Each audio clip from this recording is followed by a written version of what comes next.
Ladies and Got it. gentlemen, Jed motherfucking Gillespie, we're live. Welcome to the Loose Heads Live Sports Show, the number one live sports show on planet Earth, proudly brought to you each and every week by Caffeine Gum Australia.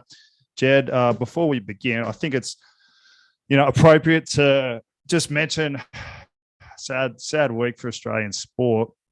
Whether you liked him, loved him, whatever your thoughts on him were, the great Shane Warne left us. And I know he could be divisive with some of his opinions, but what a life. Definitely taken too soon. An absolute legend of sport in this country. What did you make of all that? Obviously a sad day, a sad week for all of us. Hey, it sent me for six. That honestly, we had training 6 a.m. Saturday, so sort of I woke up to it like really really early in the morning, and it was, I don't know, look, I'm not trying to be callous, but celebrity deaths sort of come and go a little bit. But he's just been in the public eye so much lately. It seems like he's calmed down a little bit. So it was really sad, man. It was really, really, really sad. Mate, he's a big part of our childhood growing up. So I remember for a period of time, cricket was the game, basically. Everyone watched it. Everyone wanted to be Shane Warne, Ricky Ponting, guys like that. And one of the things I admired most about Warney is he was just himself. So, like, even you and I, we've got this little show. We might get 300 or 400, sometimes 500 listeners a week, which is not bad for a couple of no-names. And even you and I are sometimes scared to state our true opinions on things at the risk of upsetting people or, just coming across the wrong way. But Shane, one of the most famous people in this country, was just unashamedly himself. He said what he thought, whether you liked it or not, and he just owned who he was. And I have the greatest amount of respect for people like that. He was also just an average guy who happened to be the greatest cricketer we've ever had. So it's a sad day, mate. I hope he died going out the way he lived. I don't know too much details about it, but in Thailand, you wouldn't want to, think about what could have happened, but, a sad day. Yeah, man. It was. I don't know. My first thought, I really wanted to know what happened. Like, I'm still dying to know what happened a little bit, even though it's none of my business. But like you said, Thailand, all the thoughts are bad, but there's no reason to think it's bad necessarily. It's just a dude who he pushed his body to the limits in some ways, So yeah, really sad. Lost 52 years, mate. Incredible life. So shout out to Shane. I will be having many drinks in your honor again this weekend. Yeah, man. While we're on this positive tangent, let's talk about the Melbourne Rebels. Are they as bad as I think they are at the moment? Yes. They're really bad. Yeah, look, man, I hate to pump up my own tires, but I said this last week that their game with the Drill was going to be a fucking hard game for them. And to be honest, they started with a bang. First 60 seconds, 2 minutes, phenomenal. I thought, okay, I'm wrong for the first time ever. But then after that,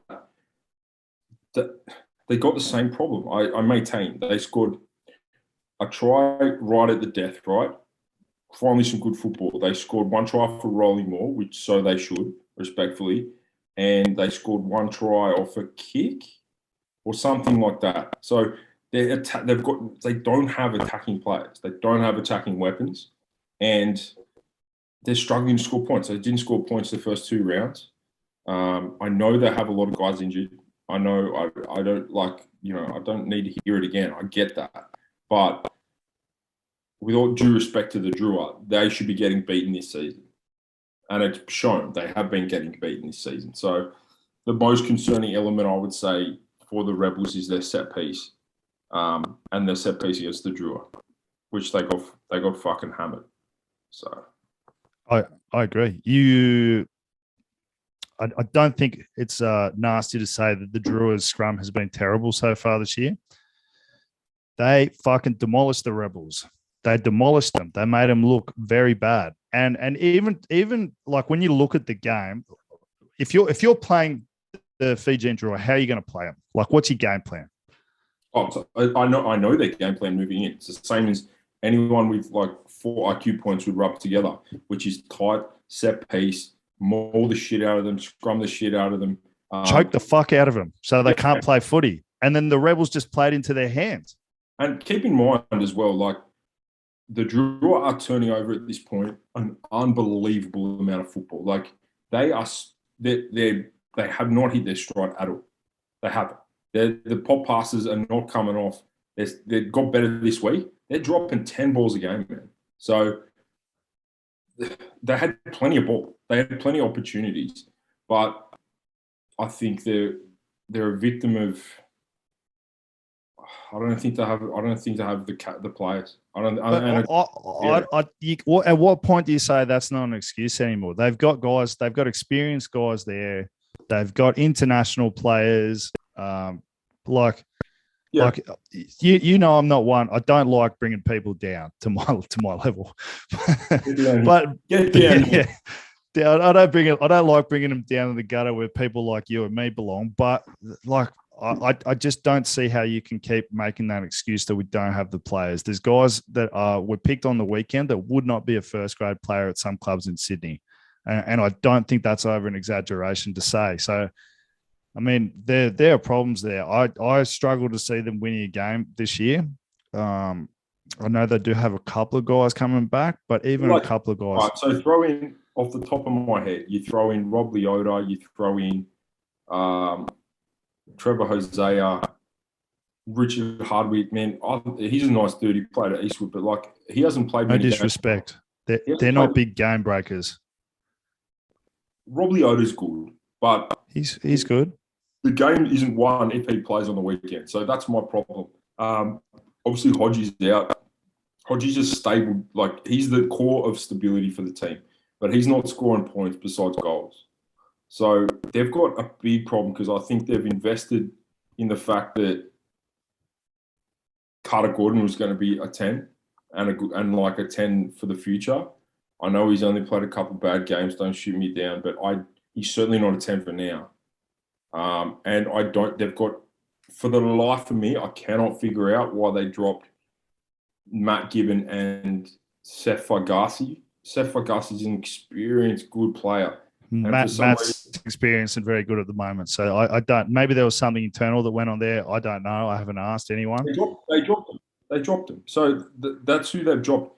Like Cobus Elof had a very, very fucking long day, tight head.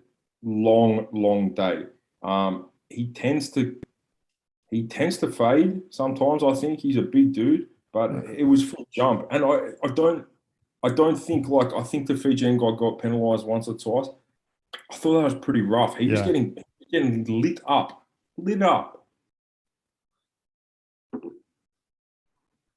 Mate, the internet in the East Ride, Northwest Ride, massive is playing up again. I got you again. Yeah, the stormy weather, but yeah, their set pieces got big problems. Jordan Ulysses, like guys who they're building their franchise around are injury prone. Like I think Ulysses back this week. If he makes 3 more weeks, I'd take the unders bet on that. So I suppose the problem is they're rolling through coach. They've rolled through Wessels into Foot now, right? Foot could be the best coach on the planet, but he's inherited a squad. So yeah, and I don't think they have a general manager there at the moment. So Nick Stiles. Oh, it is Nick Stiles. Yeah, but Nick Stiles would be relatively new to that role, no? Yes. Well, he was the director of rugby at the club in Japan. It's his first year in the role of the Rebels. He has done the general manager role before, but this is his first year at the club. I don't mean as in he's inexperienced and shouldn't be there. I mean as in the squad that's there right now, he would only have a little stamp on that because it was whoever signed it before that's done all the damage. Yeah. But they've got their depth is like we talk about depth every week. They're probably the most fucked out of everyone. We've talked about this before, but it's a professional sport's fucking weird, particularly in this country where you're a coach, right? Just say you become the Waratahs coach next year. You've got a team that has already been signed before you got there. So you don't really have the chance to put your stamp on the squad for 2 to 3 years, really. And then hopefully you're still there for somehow you manage to win a few games. Speaking of the Waratahs, what was your take on that game? Waratahs Brumbies. The Tars are a far better team than they were. They really are, and they've got some grit, which I think a few of the older guys coming back has helped. For me, the Tars have bombed 2 wins, or yeah, pretty much. My only note from the game, and I'm looking at it now, is I fucking for the life of me, I cannot figure out why there's subs being made in these games where I know it's not the grand final, but like if the Tars were 3-0 right now, they'd be front page of the fucking Daily Telegraph. But they're now 1-2, and they've cleared the bench both times. Like I had a fucking blow up last week when they were 13 or 10 all with the Reds. This week's the same thing. The game's on the line. Jake Gordon's off the fucking field. He's their most important player. He's doing everything, that bloke. Like, we've both played in games where we haven't got on the field for that reason, and we've both played in games where we've had to stay on the field for that reason. Absolutely. I don't know. But look, it could be fucking injury, tactical, whatever. Loading, I don't know. There's reasons for it. But to me, at least a chance. I can't say they would have won for sure, but it would have hurt. I think it would have hurt some Tar supporters to see 6-7 subs on when they're fucking trying to pull out a win out of their ass with 5 minutes to go. Well, again, we both have the ability to be a bit repetitive. Me in particular, but the gap between the first string guys and the second string guys is large. And you're absolutely right. You win your first 3 games of the season, particularly after the last year they've had. They fucking get used to winning again. The culture has changed to a winning culture, and whether you like it or not, the more you win, the more you tend to win. So interesting. There might be some stuff behind the scenes we don't know about. But it's cost whatever it is. I hope it's valuable because I think it's costing at least a shot at 2 wins. Like, had they beat the Reds last week in perfect conditions to beat the Reds, like that would have been a massive story. It would have been massive for DC. It would have been massive for their confidence, like you said. And then if they beat the Brumbies again, they had the Brumbies on the ropes, doing all the right things. You cannot clear the bench. They don't have finishers. They have a bench. This is an old school bench, with the exception of like, I don't know, like Tetra and Ruan can come on and do a job, right? And like young Langy Gleason's been good, but you can't change your halves, change your fucking 5'8", change your front row, change your thrower, and expect consistent results. It's fucking madness. Yep, I agree. It's a tough one. You got to balance winning with managing load for the whole year. I agree with you, though. That is a hard one. Now, what did you make of any of the other games? I haven't managed to watch any of the others yet, but I know you watch absolutely fucking everything. I do watch a lot. Look, one of the big stories coming out of last week is the Reds Force game was a good game of football. The Force, again, are a good football side. They're not. I don't think they're going to be in the title run, but they're going to annoy the shit out of a few people. The Reds got the job done. For me, the story of the week was the guys getting dropped for the wine on the plane. Ugh. Okay, yeah. What's your take on this? Well, I'm not a big drinker, and I know we've already this is well established. I was about to have one of these, but no, you can. I've got a natural mineral spring water here, but so I'm not going to be like, oh, of course the boys should fucking be allowed to get on the piss. Maybe they made a rule. If they made a rule and said you cannot have a glass of wine with dinner, you can't, no alcohol whatsoever for whatever reason, fine. But you can't drop 2 of them and leave one of them in the fucking team. That's not good for morale. It's bad for morale. Yeah, I agree. Especially it's fucking ridiculous. If it was an egregious breach of the rules, like they got pissed on the plane, I'd sanction them. I'd do that. Luke Jones actually made a good point to me when I did my season at the Melbourne Rising, and I inherited the fines master role when Timothy Metcher went out after the first minute in the first game trying to tackle Radiki Samo. But he goes to me, instead of giving negative fines, why don't we give positive fines? So if Jed Gillespie's 5 minutes late to training, rather than punishing him in front of the group, he's got to do something positive like extra skills work, extra conditioning. He's got to help clean up, something like that, rather than pay a fine or do something stupid. You know what I mean? So I feel 2 glasses of wine, if they didn't agree to it, if the rules were clear and they breached the rules, fine. But what about something positive, like a bit of extra community service, some coaching for the junior teams, extra conditioning, extra skills work, something that doesn't punish the team, but is still a punishment. Yeah, if you get what I'm saying. I think that's would be fine. I had an issue with the two guys. When I first saw it, like I was like, oh fuck, what have we done here? And then it was like, oh, they did that. I'm like, look, maybe he's trying to be like New England Patriots, like he's trying to set some serious standards here. That's fine. You can't then leave a guy on the team because even though everyone loves Greg Holmes, I love Greg Holmes. I think Australia loves Greg Holmes. It's not. I couldn't love him. He's awesome. It's just not fair to anyone for it to be like, yeah, right. Well, I suppose if you're over the age of 37, you can have 2 wines, but everyone else is going to miss the game. Now, if you're a tight end prop and we need you, you can drink piss. Yeah, that's basically it. It sucks, man. It sucks.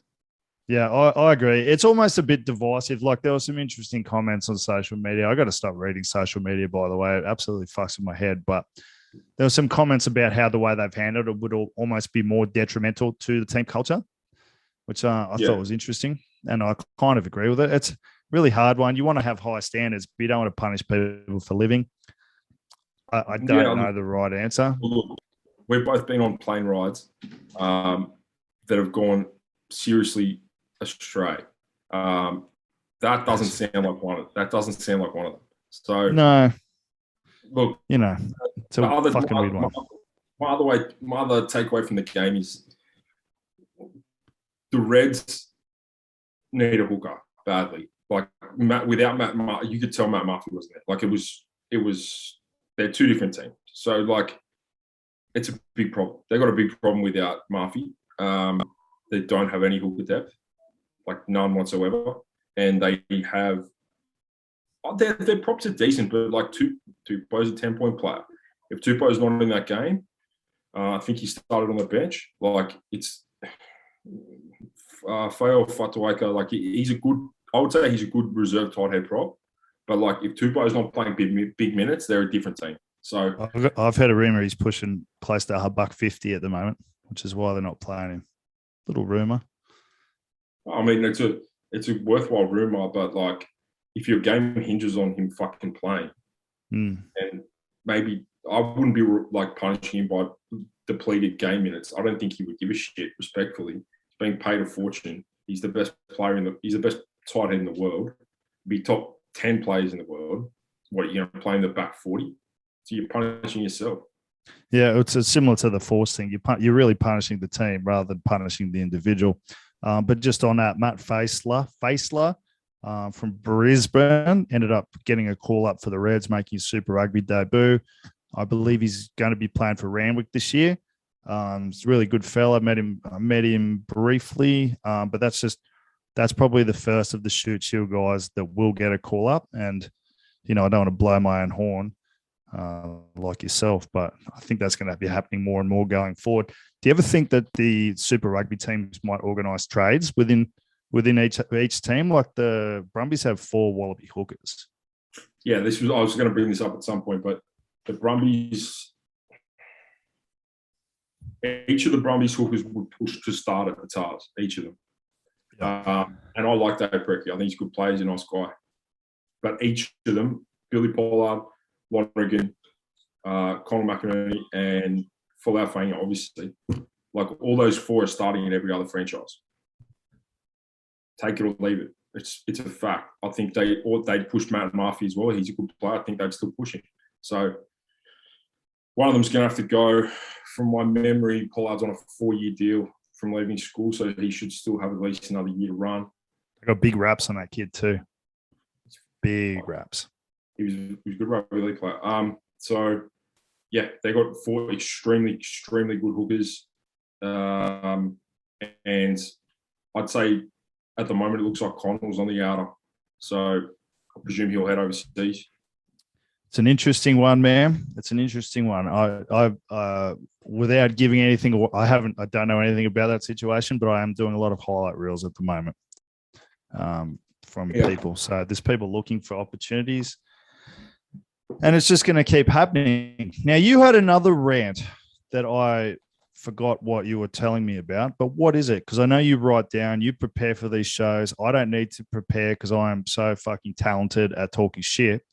And you're smarter than me. So I hope that sometimes when I'm down, you can bring us up. Yep. That's how we do it. It's a balancing act here. It is. My rant for the week, and it stems, it's a 10-year rant, but like I was looking at some of the squads or teams, and one of them might have been Melbourne, but I'll never know or tell. And when are we going to stop bringing in Kiwi players who are like sub ITM standard to come play in our Super Rugby sides and expect them to be fucking great? Or for that matter, if we want to look historically, Curry Cup players and second just go, rowers. Yeah, he'll be fine. Second rowers. But like one of the coaches in Melbourne was at Northland or something. He's brought a few guys with him. So they go straight to Super Rugby and they weren't like, they're not getting a look in over there for a reason. It's not that there's anything wrong with them. They're just not quite at Super Rugby standard. Yet we bring them over here every fucking year to be the third string or second string. Every franchise has got a couple in the squad. The Tars have a couple in the squad. What is the thought process, Jed Gillespie? I think it's because we've got heaps of Kiwi coaches. Well, like even from an investment point of view, right? So they've got to pay for them. I assume that they pay for them to come over. They've got to help house them. So and they're probably paying them the same, if not more than what they'd pay a local. Is that an accurate statement? Oh, mate, if I could somehow procure a list without wasting a lot of my life of finding a list of these guys who bounced in and out in 1 year over the last 5 years, it would be very, very long. But from an investment point of view, wouldn't you just go, hey, that guy's but from a good shoot shield, like if you are thinking about it like a business, you'd go, this shoot shield guy's been killing it. He might not have the physical ability yet. Let's spend a couple of years developing him and turning him into a Super Rugby player and he's got a good work ethic. They've got to look into all that kind of shit because I don't think you can turn someone into a Super Rugby player if they don't have a work ethic. And isn't that a better investment than flying someone in from New Zealand? And, even morale-wise, like how many shoot shield props at the moment are going, what the fuck? Of course, it's a better fucking investment, but like it's just what is playing on now. And some of these guys, like if you do your research, and it's not a slight on them, they've optimized everything, so kudos. But if you do a little bit of research, they're not coming from much pedigree. Like we're not stealing the next big secret because I've got to tell you, the next big secret, he's already on fucking contract with the Crusaders. So we're taking effectively the New Zealand shoot shield player and sticking him as our third string. It makes fucking no sense. We've been doing it for 10 years and it drives me crazy. So one of the teams brought in a player last week. He played on the weekend off the bench. Why? Like we're not so short on rugby talent that you have to go and source it from the local club comp in Auckland. Like seriously, it's just a terrible, terrible option. It's bad for rugby. It's bad for everything. You've delved in this world before, Jed Gillespie. But what do general managers do? Well, what should they do? What's their role? Half of them are scrum coaches these days, which I've got my own thoughts about. But what's the process with the recruitment? Is there a process? Is there some kind of system that guys can go through? I don't know. I for the life of me, I know who signs the checks. In the past, I've dealt with certain people from certain franchises who've been overall in charge of whether a guy gets a contract or not. Now, most of those people get rolled through regularly, but I don't know. I don't know how much input the coach has, but like you said, coaches roll in and out as well. But like at some point, someone's got to sit down and have a look at one, their list and go, okay, I need to make some amendments. And two, like, okay, I need a second rower. I'm going to go straight to, the coach from NZ and ask if he knows anyone good. Like, I'm not even talking about the shoot shield here. Go and find a kid from the Force Academy. Go and find a kid from the Brumbies Academy. Do a trade, swapsies, whatever. Like, do something. Do something domestically that won't absolutely shit on everyone who's playing here. And then, like, if you've got a 1% chance of making it as a professional, every time they sign another prop from New Zealand out of nowhere, like, those guys die a little bit inside. There's a lot of that. Infuriating, man. It would be so fucking annoying if you were a player in 2022 that happening. I would go crazy. Do you think a general manager can also be a coach? Are we talking about something very specific here? No, well, Nick Stiles and Andrew Blades at they both are. They're both scrum coaches as well. Do you think that is giving the best of themselves to either of those jobs that they do? Look, man, it's very hard to, without seeing their schedule, knowing their responsibility. They might be in a slightly reduced general manager role, because I know at least in Melbourne they have a CEO as well who would take care of a lot, and like a managing director or whatever. So look, they might be in a slightly reduced role, and they've got to take advantage of it's probably also due to a lack of resources. Like we've said before, there's not many amazing coaches. So if one's at your doorstep and wants to be CEO, you probably got to bite the bullet and let them do both. But without seeing their schedule, I'm not sure, man. What do you reckon? Yeah, look, good points as always, which is why I asked. I think there's benefits to having a specialist in the role if you can afford it. Like, I'm good friends with Dan Palmer, and seeing the work that he does, I've gone, this is why you have a specialist scrum coach and only a scrum coach, because he can, give so much time to that role. And I feel like if you were just the scrum coach for Eastwood, you were paid $150 million a year.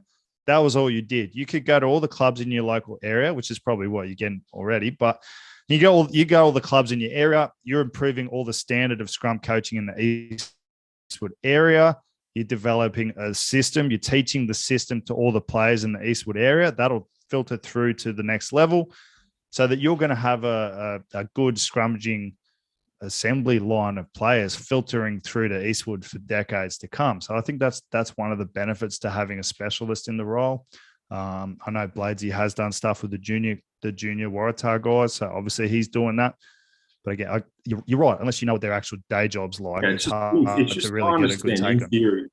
It's in theory. If you've got a guy splitting roles, it's always hard to be 1,000% committed to a very small percentage of the game. So do you think a coach can be both a forwards, a line-out coach, a more coach, and a scrum coach? Do you think that job can be done effectively? It depends at what level. Shoot, shield, and above. I think it can be done at shoot, shield. I think it takes a long time. I think in an ideal world, you probably wouldn't. But, I don't know. Everyone you let into the inner circle ends up having a large say in how the season goes, how things go. So you've got to be very content with who's in there. And there's not a heap of guys who are like, yeah, I'm going to spend 20 hours a week at fucking wherever. Like, it just doesn't happen. So I think it can be done at shoot shield level. Obviously, as you would go up, it'll be divided up as there's just more money, more resources. But I know you guys split it up. We don't at the moment. But yeah, look, I think it can be done for shoot shield. I think once you start heading up, salaries getting paid, more resources are on offer, then probably not. How many hours a week do you spend on it, you reckon? Lots. Well, in season, it's lots. Well, like 20 plus? Including training or excluding training? Anything to do with rugby? Yeah, 20 plus. Easily. Yeah, 20 plus. I was just like video alone will take like 6 maybe. Yeah. So no, it's just interesting to hear other people do it. I don't think you get a good grasp of it when you're a player, just how much work goes into coaching. I'd spend comfortably 20 hours, way more than that, planning, talking to people, dealing with fucking bullshit, reviewing, organizing, all that kind of stuff. Mate, anything else off the top of your head that you've got issues with? I've got a plan. I've got a plan. I've got a plan for the Super Rugby players. So I need them to pay close attention.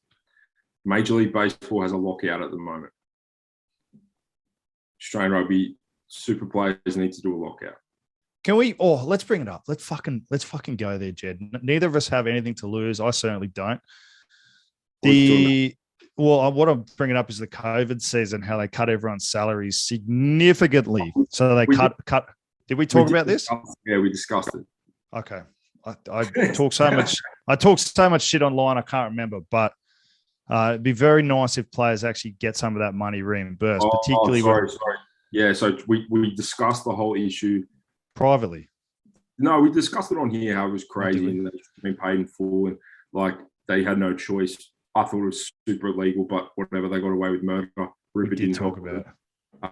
But in terms of the NRL reimbursed or going to reimburse the players with some portion of what they lost, and they lost significantly less. But I suppose our point was it'd be nice to see Union do something similar. Particularly when franchises are, publicly advertising that they made a surplus that year. I tell you what, like that's such a bad fucking look. Like the way that those cuts came about was insane. It was fucking 24 hours notice, sign this or you're terminated, we'll hold your contract. And then you turn a profit from the year, which is fucking great. I want to see New South Wales, Rebels, whatever, turn a profit because it means that players will be better, means that players will be better paid. It means, in a country where the professional system is one of the lowest, or probably the lowest of all the developed, top 10 country nations, they'll get a bit more money, which they deserve. But for nothing to come back sucks. And I think that a gesture of some sort would be nice. But again, I don't think the government body are doing anything for him. I don't think Rupert do anything. I would agree with that. You were talking about a plan for the Australian rugby players before I rudely cut you off. Then I'll have one more question for you. And then if you don't have anything else, we'll go back to our merry lives. Yeah, well, the Major League Baseball have been in a lockout waiting for so the players effectively go to the owners of the franchises and negotiate the caps and the games and how many, like the owners want more games, they want more playoff games, they want play-in games, and the players really go to war. And my players have representatives who go to war to get better outcomes for them. Be a fucking good idea for Australia to do that. The difference is absolute pigeon in the thing, but they could, one, dissolve their governing body, which they can do, start a new governing body, everyone in Australia, hold out for a little pay rise, bro. Hold out for a little pay rise. But this is the problem. There's a problem. A lot of them are so badly paid that they can't go without their salaries. Whereas the Major League Baseball guys are getting big dollars. So they could fucking resist getting paid for a little bit, I assume. But I know some Super Rugby players that would be in a world of bother if they didn't get paid for a couple of months. Well, then preempt it. And whenever the CBA is due next, say, look, CBA is coming up in 2023. We're not signing it unless A, B, and C. That's fucking good. There's good energy coming from you today. I was watching the thing and I was thinking about it. I was like, this is a fucking... It doesn't need to happen. They don't need to go on strike. But my point is someone should be in the government ARU headquarters like, hey, like we can up the salary cap from 4.5 million. Like, so we're calling for a strike. Is that what we're doing? I think so. I think if they went on strike, they would, like, the revenue at the moment is great. Stan's killing it. People are watching, I believe. It seems to be in a reasonable period, but like everyone's smoked if the players aren't playing. We don't have the talent depth to go and replace 150 players. The replacements. But you and me playing for the Tars again. Not that we Yeah, we played would. for them before, but you Yeah, I know was what I going mean. to say, I haven't played, but I was thinking about Major League Baseball, and they were sort of getting screwed a bit with what their owners wanted, and they're just like, no, it's not happening. So, Look, I like it. Let's have a strike. No more fitness training for any of the props until they get paid extra. Free lunch every day, breakfast, and I think would it be appropriate to say that espresso machines in every headquarters, good quality ones as well? absolutely. I'd also like to put my hand up as either some sort of representative for this new body that they'll establish, or at very worst, representative for the Western Force Players Association, because you guys should be able to drink wine on your plane home. You're doing a good job, and if you're not allowed to, then I will stand up for you. I have absolutely no reason not to. Well, I think one thing we can all agree on from this situation is I would have lasted about 5 minutes at the Western Force. With those kind of rules. Chubby, I did have another thing. Did you watch the Rebels draw? Yeah. Yeah. Can you imagine the score if the drawer made one single line out?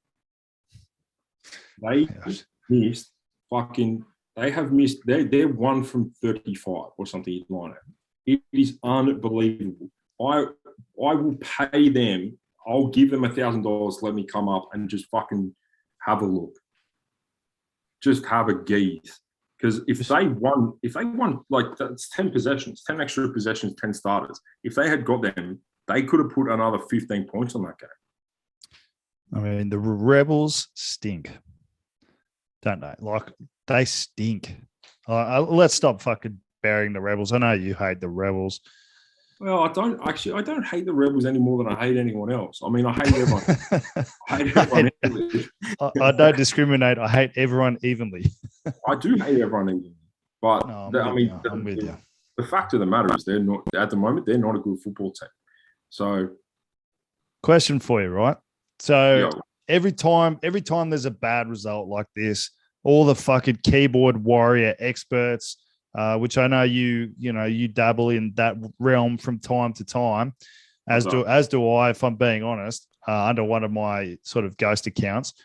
They go, Australia has too many teams, and I think Sir John Kerwin, who played in the wing, so his opinion should be taken with a grain of salt, said that, I will check the live for questions in a sec. That's good.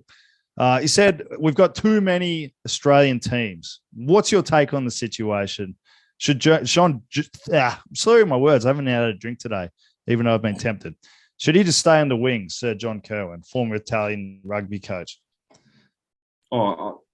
We don't have too many teams. I mean, if we're going to be left out to dry somewhat by whatever Jacinta Ardern is doing with our country, then we need 5 teams. We need 5 teams. I think we have enough talent. We need more money. We need more fucking money so we can keep them in Australia instead of them going to play in Romania to earn a better quid. So what you're saying is that rather than reducing the product, we should improve the product, improve the marketing, make it more of an event, make the players more famous, increase the sponsorship, add value to the people that consume the product, and then maybe that will solve some of the problems with our players leaving the country. That would solve an enormous amount of issues, yes. Is that what you're saying, Jed? That is what I'm saying. No, I couldn't agree more. We don't need less. We don't need less. No, I agree. We have talented players that are Australians. A lot of them are playing overseas because they get paid well over there. You pay them well here, I think a lot of people would stay. Yeah, I mean, if your option is like $250,000 in like Bondi, $250,000 in some bumfuck town in France, like they're going to take it in Bondi. But unfortunately, it's like, a bag of chips in Coogee or $1 million somewhere outside of Paris. They don't have a choice. Mate, I couldn't agree more. Okay, this is my final one for you. What is your Wallaby team after the first few rounds? I've only thought about the forward pack, but I can think about the back line on the run. We're not picking. We're not. We're not Wallaby selectors. So let's just fucking throw names out there. Not yet. Angus Bell, I'd have. He's played well. He's also had a good draw. I'd pick. Who was my hooker? I already picked him. Oh, I'd pick Lonergan. He was phenomenal last week. But it's tough. It could be Folau either. So I'm taking a Brumbies hooker with second pick in the draft. It doesn't matter who. I know he's not playing at the moment, but man, I reckon Alex Murphy's underrated. I've got a lot of time for that guy. Yeah. Anyway, this is your team. Keep going. Yeah, shut up. Taniela Tupou, huge surprise. Isaac Rodder, also huge surprise. I don't think it's like unfair. It's not. I don't think it's biased because the commentators have been bloody giving him big raps as well. But Holloway, I think, has been very, very good. If it wasn't Holloway, then it would be probably Nick Frost on form, maybe. Yeah, I think his core components will get better with age. Valentini's been phenomenal at 6. Phenomenal. Right. 8 would probably be Harry Wilson, but honourable mention to Tim Anstey. And then 7. I mean, Hooper doesn't even play and he's getting picked in my team.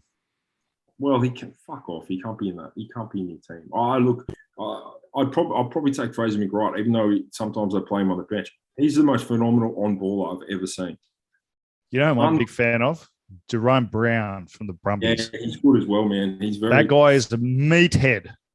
Yeah, he's good. He's a very surprisingly big boy too in person. But he's like a South African 7, New Zealand 7 style dude. He whacks people, good ball carrier. He's been good as well. So put him in brackets. He could be in the side. All right, let's pick our back line. You're an expert on the back line play. I've played with some good backs. Never really thought much of them as people. Nick White, Pasatoa. Yeah, Pastel is good. He's been good. I think he's been one of the best on form. Otherwise, O'Connor's got the most try assists, but I thought he went missing for a little bit. I'm drawing blanks in the centres. All right, Lenny Gitau, 13. Lenny Gitau's definitely the 13. You know what? You could make an argument that Simone's the 12 as well, with all due respect. He's been playing good. I reckon if Bailey Kunzel was playing the last couple of weeks, he would have pushed himself in at 12 there. I don't disagree, but he missed those games. A couple of games. I think they take the centre pairings. Parisi's been having a crack. Oh, you got to pick him. Well, if I'm picking a Wallabies team, I'd pick him on the wing, and I'd pick Len Ikatau at 13. Fullback's a tough one. Could take the Queensland fella, but yeah, I'm not sure. Ruan Smith. Ruan Smith can play fullback. Ruan plays again. Look, the backs are a bit of a jumble at the moment. I'm not sure who's been in hot form because I'll just fast forward every time they get the ball, so I don't know. Yeah, playing in the backs must be a fucking glorious life because they never look tired. They all look very stress-free all the time. I often wonder, what I'd like to do one day is instead of doing the forwards training, just go over and watch the backs and see what they actually do. Because every time you look over, they're like doing little passes or kicking and, geez, it looks fucking glorious. Man, yeah. The other thing is they don't have to wear studs. I played one game in my whole career. I was playing hooker. I think it was maybe in America. I don't know. And I didn't wear studs. And I was like, so this is what... I can move. This is what normal people feel like. I'm fucking so much faster. My feet don't hurt. It feels like I'm walking on clouds. Like, they don't know how good they've fucking got it out there. It's ridiculous. Mate, there's an invention. Rugby scrum boots that don't feel like shit. Even the good ones, you feel like shit. Well, when I was younger, I think Japan released plastic studs. Plastic 18 mil and 21 mil. Not sure how I feel about that. They were exactly the same shape, build, everything, except they were plastic. So notionally, it was a lighter boot, which it was. Well, never stuck around, so I didn't trust them. I don't know what it was about them. I didn't trust can't them. plastic over steel, twisted steel and sex appeal, you know. Oh, let's talk about Colby Covington. No, you're a big fight fan. Drew in Jorge Masvidal. Did you watch the fight? I know you're a big Trump guy, so Covington's a big Trump guy as well. So it was good to see him fucking doing it for America, man. Okay, I must admit, I was fucking bored today, so I watched a little bit of the State of the Union address. I watched it all. you can't even pretend like it's not a joke at this point. He said, he's like, he goes, our hopes and prayers are with all the Uranians. And I'm like, oh no. He might not move out of Kiev, but he'll never steal the soul of the Iranian people. Uranian people, bro. People always bitching about our middle politicians. They're all in the middle, except for the Greens. They're off their heads, but they're like sit like this, like Liberal and Labor. Where America's over here, all our politicians do the same stuff, and like people always posting like ScoMo's so bad at this, so bad at that. Look, I'm not a huge fan, but like America, the leader of the free world has fucking Alzheimer's and can't say Ukrainian. So like. He's just a walking highlight reel. He can't walk properly. He can't talk properly. He's probably going to lead us to, like, we're all going to be speaking Russian and Chinese in 3 years because he can't roll out a proper military plan. I stumble upon my words from time to time, as you frequently remind me, but I'm also not president of the United States. Aren't you? Aren't you? Not yet. I'm not fucking crazy enough. Anyway, I like watching some of the commentary. So there's, as you know, you're a big Tucker Carlson guy. I'm a big Tucker Carlson guy. I actually like watching him. I actually like watching him too. But they've got these guys that make millions of dollars, just talking about American politics and their thoughts on it. And I find it like I don't necessarily understand all the goings on behind the scenes to really know who's right and who's wrong. But fuck, it's entertaining. And that's all it's meant to be, isn't it? It's entertainment. It's very entertaining. And over here, we've got Wiley Daly and the ABC bitching. That's all we got, man. No wonder you wonder why I don't have TV. I just stream stuff. Should we start a political show? Should we start a political show where you just give your views, a bit like Russell Brand, who just, Russell Brand, you'd be Russell Brand guy, No, you're not a big Russell Brand guy. But we just talk about what's going on in the world, That's what this show is. Reckon? Well, we got a gambling show that Hugh Roach keeps asking us to start for some reason, even though rugby players can't gamble. What else? Yeah, I'd love the travel show. I'd personally love to do that show. I'm not sure there's a market for it, but I would love to do that show. For gambling? No, not gambling. The political one. I'm happy to do the gambling one, but I can't gamble, so I'm purely hypothesizing. Well, remember your famous quote from last year. It's not gambling when I win all the time. Yeah, it's not a gamble, is it? And if any of the federal police are watching, hello, and I hope you're having a wonderful afternoon. Yes, enjoy whatever it is you're doing. Anyway, what else have we got? Have we got anything other business? No. Was there any stupid things written on the Facebook thing? No, I think it's a shit time. Everyone's probably pretending like they have work and shit. Oh, good. Let's just have a quick look. No, there's only a couple of people watching. Shout out to those people. Big fans of whoever they are. Probably saves it. And very stupid. Well, these things go around the internet. People can go and watch it forever now. And it's just, broadening the audience that Jed Gillespie gets to speak to, which is what I'm a big fan of. All right, closing remarks, inspirational messages, favorite quotes of the week, favorite moments of the week. Anything to leave our audience in a really fucking good mood to go about their mundane lives for the rest of this week. I saw someone try to make Russia invading the Ukraine about climate change and said, I wish Putin had considered the climate. And that is why Darwin's theory is spot on, because those people are going to die out. Ben Darwin is a smart man. That's all I got.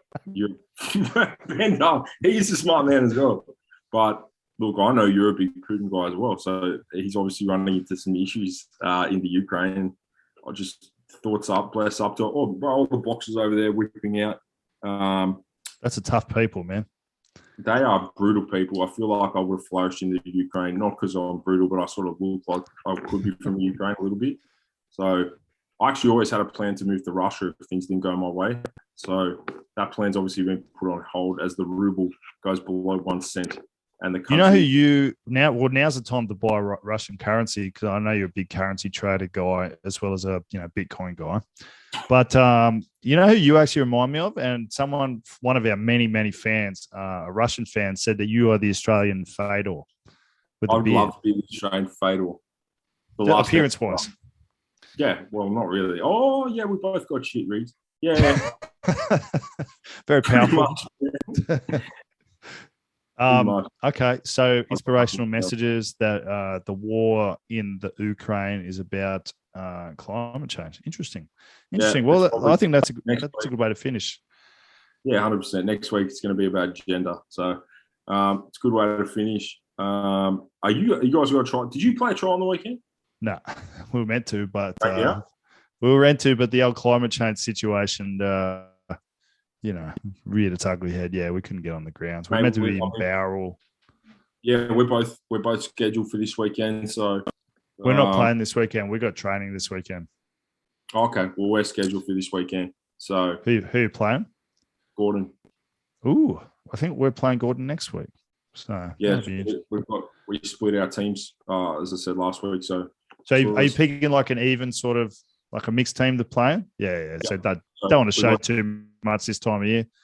Yeah, look, I used to fucking hate playing this mixed trial, but I sort of see its value now. So we put out effectively 2 even-ish teams, and they play the second grade game, and then they play the first grade game. So it'll be interesting. Look, I have no fucking idea if it's going to get played. I can't remember a game, like no game ever has been rained out at Eastwood on the main field. It drains really well. Despite the hillbillies who are around the field, it drains. This is unusual. Well. This is unusual rain, though, to be fair. Yeah, well, look, we don't play trials down there, so we play trials up top. So I don't know. Look, I haven't heard anything, so you're not going to get. If any of the players are listening, you're not going to get early breaking news. I don't know, but if it rains like this and we're all got to bring a snorkel, then yeah, it might not go ahead. I'm not sure. Full on Eastwood Army camp. Just all of a sudden, just have random people turn up and take them in a bus and just, torture the James Whalens of this world. Shout out to Whalo. I hope your attempts at feeding the James Whalo school for kids that can't read good students is going well. Man, it's just exciting that we got rugby again, Gillespie. Yeah, it's exciting, man. I'm looking forward to Shoot Shield kicking off. I hope we get through a full season this year. It's been a fucking shit couple of years. Yeah, it's been really boring. So I can't see any way we can't get through unless Putin launches a nuke at us. Then the Shoot Shield's going ahead. Don't give him ideas. I know he's a very big fan of this show. Strong hair. Yeah, we're going ahead, and mate, it's gonna be good. And there won't be any army camps. Or if there is an army camp, then I won't be there because I'm not made for the army. No, me neither. Army camps are for army people. Yeah. All right, let's finish on that. Ladies and gentlemen, thank you for watching the show. Please like, subscribe, share, comment, tell a friend. Add us on Hinge, TikTok, Grindr, LinkedIn. Might even start a YouPorn account this week. Apparently, that's a good revenue. OnlyFans. Let's start an OnlyFans. It's a really good close-up. I'm really enjoying that. And buy caffeine gum or fuck you. And also, we're designing some shirts at the moment. So we will pull our fingers out of our asses and get that to you people. And as always, please buy caffeine gum. Bye. See ya.